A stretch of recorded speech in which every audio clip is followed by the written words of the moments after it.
What's going on, everybody? My name is Hasia Muhammad, and you are listening to The Actor's Instrument, your source for industry insight and inspiration. Today, we're headed to the Big A with Jamil Jude, the artistic director of Kenny Leon's True Colors Theater in Atlanta, Georgia, as well as the co-founder of the New Griots Festival. Jamil identifies as an artist plus, with his interest in social justice and theater driving his work. Jamil has worked as a director at many theaters around the country, including the Olney and Forum Theatres in DC, the Denver Center for the Performing Arts and Curious Theater in Denver, Colorado, True Colors Theater and the Alliance in Atlanta, Georgia, as well as various theaters across the Twin Cities. Jamil, thank you for joining me. I appreciate you, brother. Thank you for having me. Absolutely, absolutely. Listen, I got a big question to start us off. Should we all move to Atlanta, or y'all full over there? Man, beyond full, to be honest with you, beyond full. I'm a transplant myself. I've been here just about 7 years, and I think the people who are native to Atlanta or who got here before I got here uh, would have told me it was full when I got here. And it's only getting more and more. The city is continuing to build, continuing to grow. But as far as being a place, it's a tough city to get into because of how big it is. There's tons of opportunities because of the size, and also, there ain't but so many roles, right? So that supply and demand curve kind of hit, Man. and it's been hitting here, depending on who you talk to, for several years now. Mm. That's I think it's an important point to hit on. I've been saying lately, because everybody likes to say there's enough pie to go around. And I'm like, wait a minute. If I bake a pie, there's a finite amount of pie that can be given out. Like when there's a show that's casting, there are a finite amount of roles. It's not true. There's not enough to go around. We could say that you can get the next pie.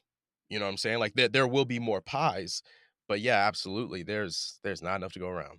Yeah, I mean, definitely, there's going to be more projects, and it depends on which industry you are in. But uh, there's X number of movie studios, and there's X number of TV shows that are looking for roles. But yet, all artists in all different walks of the industry find themselves out of work, man. So, like you said, Yeah. there is a lot of pies out there, but there's still a finite number of Absolutely. And I think back to during the pandemic, this was especially true where, being in New York at kind of ground zero was a bizarre experience. The city is so bustling all the time. And I rode my bike into Columbus Circle and I didn't realize I was in Columbus Circle until I was in the circle. I looked up at the statue and I was like, I had no idea I'd biked this them. far because there were no cars. Right. And if that can give us a picture of just how dystopian it was. And so for artists where our work is already scarce, it felt really terrible. It felt, woe is me, this is doomsday. And everybody was like, I'm moving to LA or I'm moving to Atlanta. And again, during the strike, people talking about leaving. People, I think I might try out Atlanta. I keep hearing like, maybe I should go down and try out Atlanta. What do you say to that? Yeah, I'm never one to discourage people from doing the thing that they feel like they should do. I will say that there's a reality for a lot of artists here. I think specifically for actors, if you're interested in the theater, which is what I have the most knowledge about, I would say that our theater companies aren't producing the amount of plays that they had been. It's a lot Mm, harder to produce a play. It's a lot more expensive. Audiences are always being fought for, not between theaters, but with subscription services and live sports and live entertainment venues. We're constantly fighting for audiences.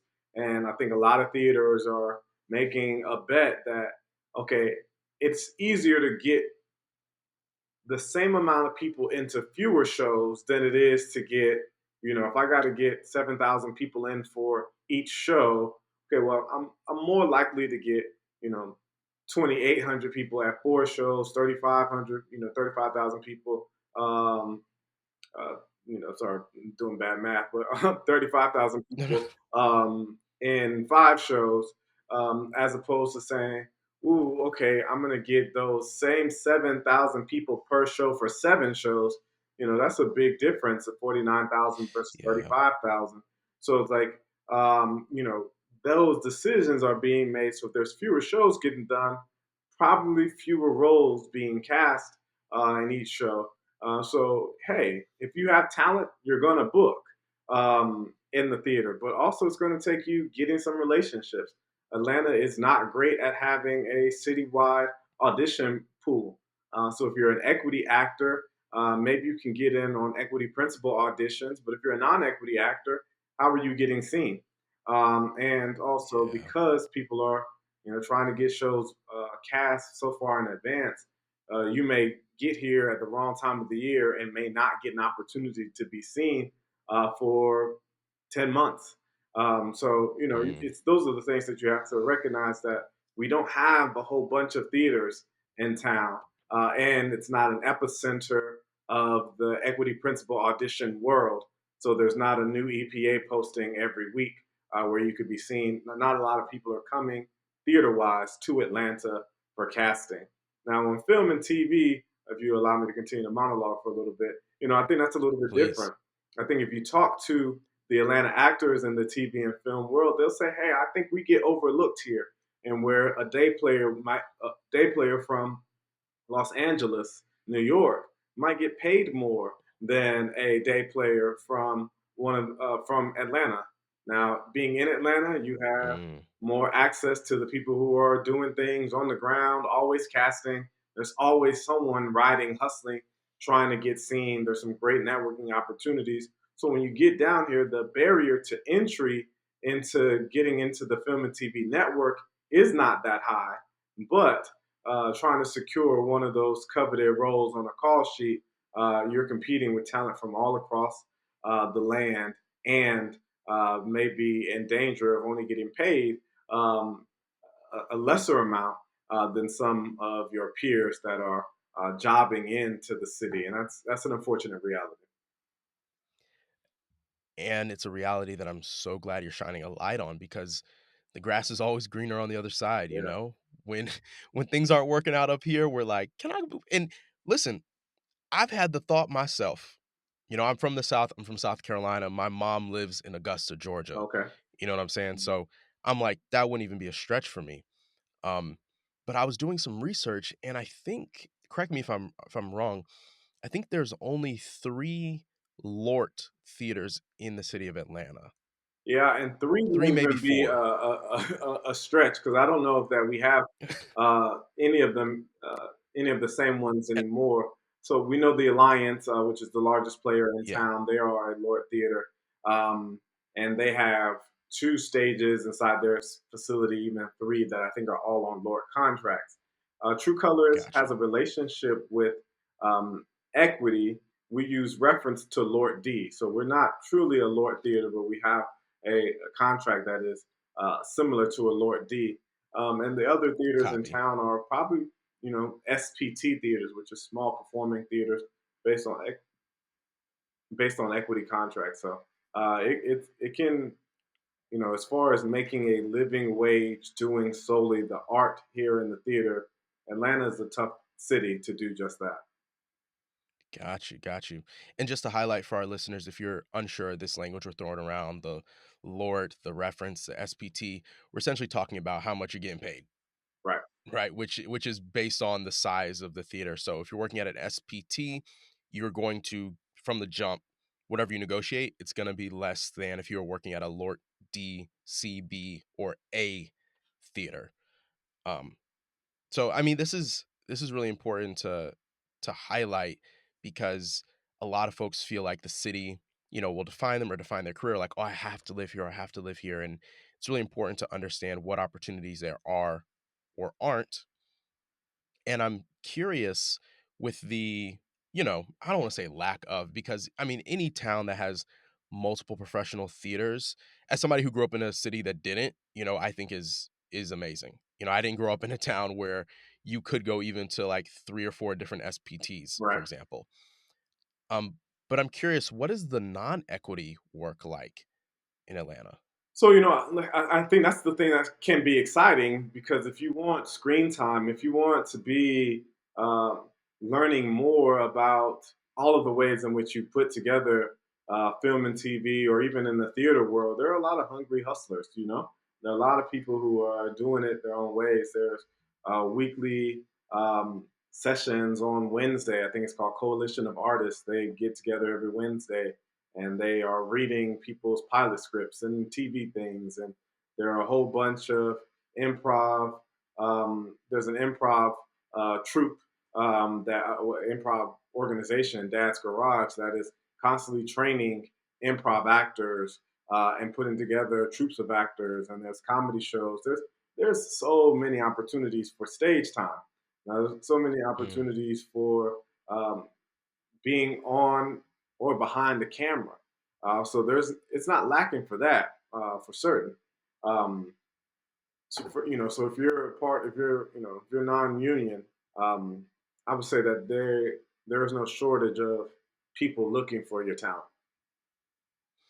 And that's obviously we all want to be union, we all want to be getting paid more, but I think especially for the actors who are just starting out, getting to a city that has a robust and bustling non-equity scene, super helpful, especially because now you can join equity so long as you can prove that you have done professional theater at one point or another. Mm, Like they kind of lowered that barrier for entry.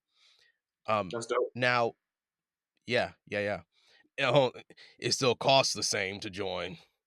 Uh, you still was it 1,600 for the initiation, but yeah, you don't have to do the whole EMC collect points thing anymore. If you prove you've worked at such and such non-equity house, like you did 3 shows there, you can join Actors Equity now. Cool. Yeah, that's good.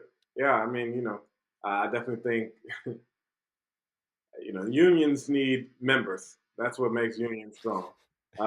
Yeah, And people need protection, and that's why we go to union. So it is a symbiotic relationship, of course. absolutely. Absolutely. And your theater, True Colors, you're talking about this reduction in work. That aside, or maybe not that aside, maybe that's a part of this response. I'm curious, what is your mission for the work that you all produce? What makes you special in that network, in that community? Yeah, so True Colors is 21 years old. We are the only surviving professional Black theater company right now. Our mission is to celebrate the rich tradition of Black storytelling while giving voice to bold artists of all cultures. We really hunker down on Black stories are what we are here to tell. We believe that the specificity of the Black experience is what communicates the universal. So we really believe in that to market we have that long experience, 21 years of doing this kind of work, where some other theaters may be newer to the work or don't Mhm. specialize in it. We specialize in it, and our work is set apart because of it. So whenever we do a show by a Black writer, there's a level of authenticity that is undeniable in our work, where for some other organizations, um, they don't have that same versatility in the work. So the end result may not look the same.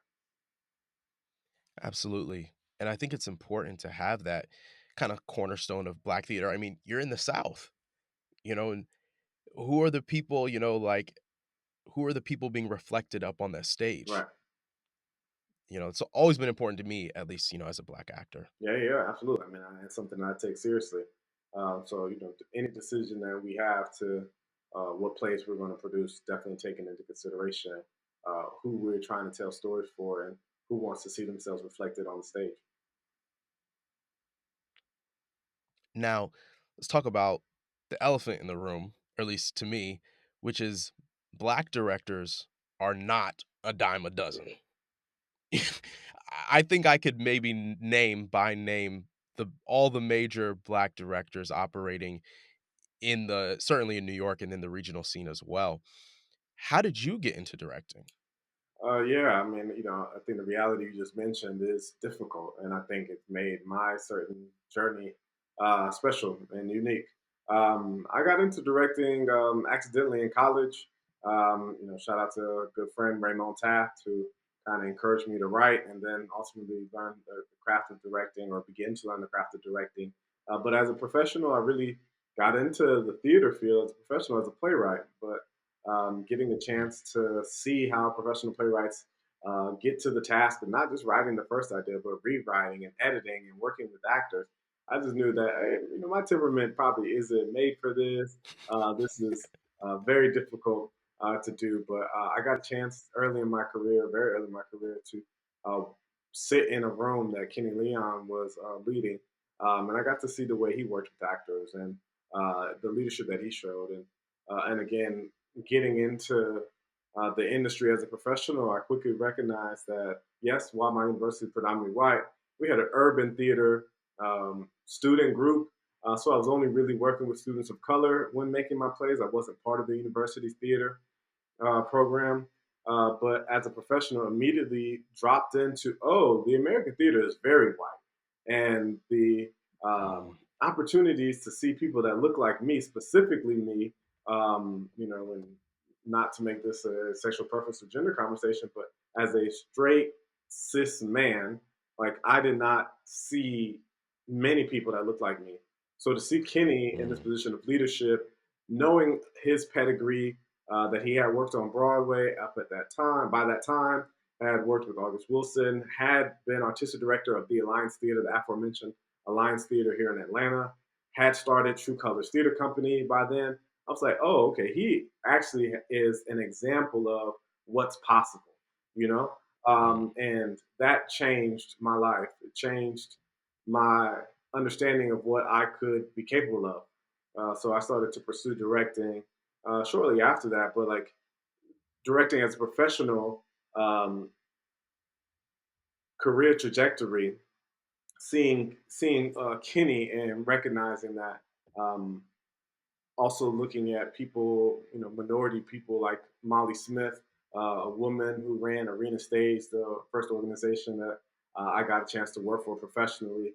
So Kenny and Molly and Charles Randolph Wright, they started to show me, okay, here are what career paths look like in this industry. There's artistic director leadership, there is freelance directing, um, but all of it seemed to match with my particular um, leadership styles, the way I like to communicate, um, and the skills that I was learning as a producer and in casting, I think have all helped me become a better director. mm, mm. That's what's up. And sometimes it does take just having that example in front of us to know like what's even possible. Oh, for certain, You know, for certain. you just reminded me. It's there's some irony here. The theater is a space that is so inclusive. At least I'll say socially, right? Obviously, the big players at the top. We know how that goes. But within the performer community, the creatives, there's a diversity that is maybe lacking elsewhere. Like in my drama clubs growing up, those were all the kids who were different, got to go and be themselves. And yet, again, I was often the only person who looked like and who walked through the world like I do. Yeah, And there's some irony there because it's like, straight black men are in plenty of spaces in many places. It's not like we're like not out there in a lot of other places or even dominant in some spaces. But in the theater specifically, you're right. You just kind of reminded me. I was like, yeah, shoot, I was kind of the only one when I was growing up. yeah. All the brothers at my school were playing football. Yeah, yeah. You know. And I was one of those brothers. I come from a sports background. I was in sports through college. So the theater was something that was introduced to me very, much later on some trajectory. While I had been Mm, involved in the arts, I was in band in middle school and things like that, and always had an affinity for storytelling. But um, yeah, the theater itself was something that I got into without a whole lot of knowledge, and quickly came to see that I wouldn't be seeing a lot of people that look like me. But I have made it part of my work as an artist to try to uplift the people that do look like me, um, and make sure that theater upholds its um, value of inclusivity. I mean, like, anyone can tell a story. I think We talk about how we open our doors to artists, I mean, to audiences. We have to have that same type of openness to the storytellers as well. Mm, absolutely, absolutely. Now, what does it mean for you to be an artist plus? Yeah. I probably need to go about updating that language on my bio. But, I mean, maybe you don't identify as that way anymore. well, I no, mean, I do. I kind of hear it. I still You know. do, and I think that artist plus for me is someone who is both interested in artistic excellence and at True Colors, we talk about thriving at the intersection of artistic excellence and civic engagement. And for me, that's the other. That's Mm, the plus part. I'm really interested in civic discourse. I'm not interested in plays or stories that could be told at any given time, any given place. Like I want a sure. story. With any of my productions, we're asking why this play, why now? What are we trying to say? Who are we trying to be in conversation with? And I'm actively down to work. I have a lot less availability now, but actively down to work with. Okay, does the theater who's producing this play? Do you know who that community is? I can go help you find that community. I can connect to that community. I can go in and ensure that we are doing it authentically. We're doing it with consensus with the community, and that we're not just utilizing them for some transaction. Those are the types of things that I think about. So that's why I used to brand myself as an artist plus, but you see more people wanting to do that. Just not everyone knows how to do it well. And I'm thankful to have Mm. been trained by people who know how to build consensus. Well, Jamil, just hearing you talk about that process, and you've been doing this for years, but I feel like you're really at the forefront of where the regional theater scene as a whole should be moving towards. You know, I'm sure actors we've noticed there are less shows happening. There are less shows with big casts. I've noticed that. There's a lot more. They doing two-handers, a lot of two two and three-handers, you know, Brother Size just closed at the Geffen. And obviously Terrell Alvin McCraney is now the artistic director out there. But you get what I'm saying, like we're doing smaller casts, less shows, and I think part of that is the whole old subscriber model where a bunch of, old rich people just sign up so they can go down to the theater on a Thursday night. It's not happening anymore. And that community engagement you're speaking to, at least for me, seems like that's the key. That's how we get butts in seats. Yeah, I think that's the way that you build audience over time and consistently is that you have to make audiences believe that there's something always there that they're going to want to see. If not, then you're always playing the single ticket lottery, and that's just a tough thing to do. And for regional theaters, we really tried to move away from that, right? The godmother of the regional theater movement, Zelda Fitchandler, rest in peace, who co-founded Arena Stage.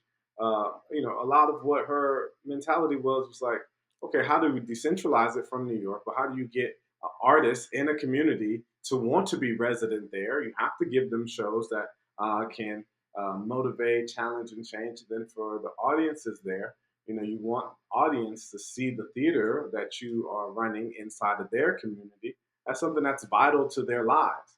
I think that anytime you start playing the single ticket lottery games, so you're kind of doing like what Broadway or a commercial producer do, or like a movie producer. So hey, can I put in a whole bunch of celebrities? Can I give you a whole bunch of bells and whistles? Because that's the thing that you need. You need to get that injected into your veins, and you know, there's value in that too, right? Like I mean, the Beyonce phenomenon, the superstar phenomenon. It's just a lot harder for regional theaters to compete like that. So I think we have to do something that is unique to the art form that we have built over the last 75 years as the Mhm. regional theater movement, and try to stay innovative in a time where people's entertainment options have just severely changed. So, Zelda was not competing against someone walking down the street streaming their favorite TV show and or movie. she wasn't competing Yeah. in that same era. What's going on, everybody? Hasiem here. I hope you're enjoying this week's episode. And if you haven't heard already, The Actor's Instrument is now a presentation of Red Letter Entertainment. We're excited to continue to bring you the best industry insights and introduce you to new artists who are making it work. And with this partnership with Red Letter, we're excited to bring you even more content, live episodes, and Q&As. New episodes of The Actor's Instrument will drop every Tuesday. Subscribe to us wherever you get your podcasts, and be sure to check us out at theactorsinstrument.com and follow Actors Instrument Podcast on all social media platforms so you never miss a beat. I want to know if you could speak to the casting process for a minute. Yeah. A couple years ago, I was a reader for Denver Center's production of Choir Boy that you directed, and there was something that really stuck out to me about that process. On the final day, you all laid out the headshots on the floor, and I was like, "Hey, do you mind if I stick around for a minute?" Because I never seen this part of the audition. We do our thing, and they were like, "Peace," but I was like, "I wonder how much I can watch of this." So I remember they had all of the headshots laid out on the floor, and I don't know if this is typical, but you guys had 2 casts. You had 2 casts. One, the guys, they appeared younger, and the other, the guys appeared a bit older. And that just really stuck out to me because, we try and think of all the reasons why we may not get cast in something, you know? And little do we know sometimes it's like just the whole picture you're trying to put together, maybe we don't fit into it. And so, yeah, I just want to know if you could speak to that. Yeah, and those are those areas where I sympathize so deeply with your ilk, man. Like that has to be so frustrating, right? Like, because it's not like what you used to get in school, where we are indoctrinated to report cards and how did we do, or even in sports, you get to see like, okay, hey, I got cut, but you get to see that person on TV or whatever, and so okay, maybe they have more athletic skill than I do. In the theater, it's often not talent. It is Mm, a it is a it is a piecing together of a puzzle, and it's something I take a lot of pride in. I don't take casting lightly. I don't take the work that people put into being seen and presenting themselves on the best light and making my job easier for me. My job is made easier by the amount of preparation actors do in coming to the room.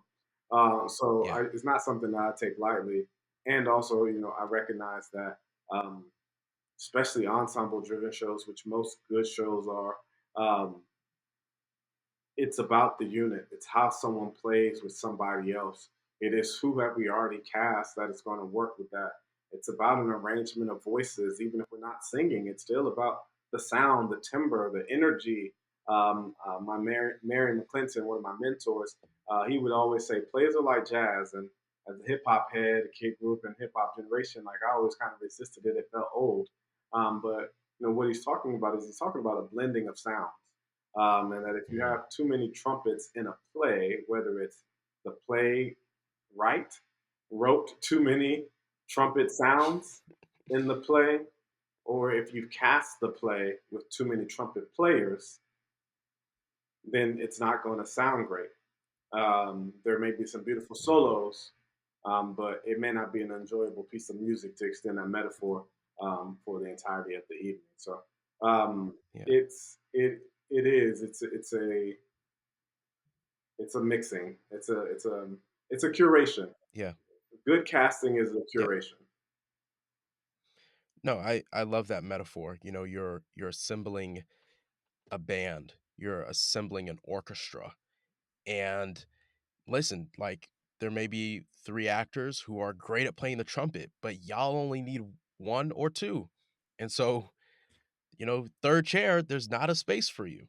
Um Now, my final question, I wonder, because that's kind of out of our control. If I'm a trumpet, I'm a trumpet, you know. But what about the things that we can control? What are the qualities that you look for in an actor that you like to work with? Yeah, I ask actors in the room like, "Hey, you do your best work when you're in what kind of rehearsal process?" And like for me, that is like a question that I'm not necessarily looking for like the perfect answer. right? What I'm looking for is someone who is willing to stop and consider the question and then put together how they want to respond. I love a collaborative actor, right? I love people who want to, be part of making the play and playing in a room. I prefer the Mhm. actors who want to explore on their feet, blocking as opposed to being dictated blocking and not following their instincts. I prefer Mhm. actors who like to get a little into table work and really talk about the psychology of a character as we then work on their physicality, and then often at the same time harmonizing with the rest of the artists in the room. But like everybody's not going to work in my preferred method, and that doesn't mean that they're not the right person for the role. That often means Sure. that I have to be willing to adjust parts of my process in order to allow this person who is the right fit for our production and our play to allow them to do their best work. So I think in Mhm. asking that question, I often have to ask myself, how can I best serve this artist? And there are moments where I have to be honest with myself and say, ooh, that might be a talented person, but I can't serve them in getting their best work in this production. Um, Mm. so, I mentioned if part of this question is advice, I think being as prepared with the material as you can, you know, and unfortunately, we may not see all of it, but know what you know and be really strong at it. If we're doing our job well as people on the other side of the table in casting, we are looking to see what you can be and not who you are in this moment, right? So, yeah, if you're not word perfect, I'm okay. Did you stay in? Were you a good scene partner? Were you inquisitive? Did you make a bold choice? Um, do Mhm. you have an understanding of who this character is outside of the surface? Sure. The argument in the sides, whether it's 3 pages or 5 lines, is an argument. But what's the argument about? Um, are you able to make a suggestion, make a thought?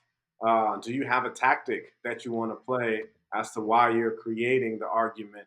Um, what's your, you know, actors who come in with starting to do and answer the questions based on what they have, or come into the room and ask a question that can help motivate their choice, I think get have a better shot at a booking, um, because at least with me, because I can see where we can go. Yeah. Yeah. Absolutely. I mean, nothing beats preparation and nothing beats bold choices. Um, Jamil, so glad that we finally got to make this Yeah, happen. thank you, man. Thank you Um, so much. Absolutely. Thank you for, coming on and helping us to better understand the Atlanta market. They full, y'all. They are We full. full. And and thank you for, giving us some insight into the director's process as well. Thank you to our producers over at Red Letter Entertainment. And to our listeners, thank you for tapping in. You can follow Jamil on Instagram at Mr. JD Jude. And if you're in the Atlanta area, please be sure to check out the work happening at True Colors Theater. Also, you can now follow the Actors Instrument on all social platforms. And last but not least, before you go, please like, subscribe, and leave us a review wherever you're listening to this podcast. Till next time, y'all. Peace.